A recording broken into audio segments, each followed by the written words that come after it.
Біз ары қарай өзіміздің тақырыпты Flex бойынша жалғастырамыз. Бүгінгі үйренетін тақырып әрбір элементке өлшемді, яғни автоматты түрде енгізу, яғни өлшемді динамический қылып жасау. Ол үшін бізде арнайы Flex деген элементтерге, Flex қос нүкте 1 деп енгізу керек.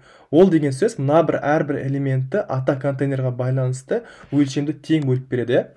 Қараңыздар, мына контейнер мысал ретінде қанша болуы мүмкін, 1400 болатын болса, оны әрқайсысы 6-ға бөліп тең бөліп алады.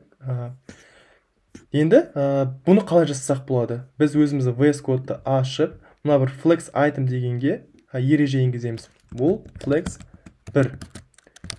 Обновить батырмасын басамыз. Достар, қарасаңыздар, әрбір элемент контейнердің ішіндегі ұзындықтары тең бөлінді.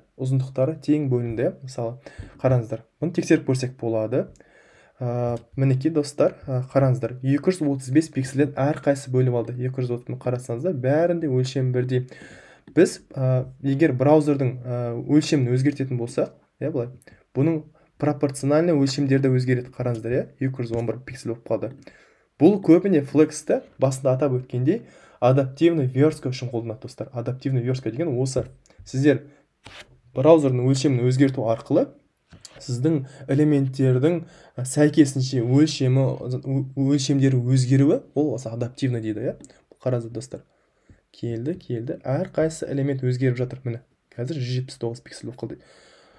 Сөйтіп, өлшемдер динамически өзгереді. Бұл өте керемет мүмкіндік, яғни осы Flex инструментін беретін керемет мүмкіндігі.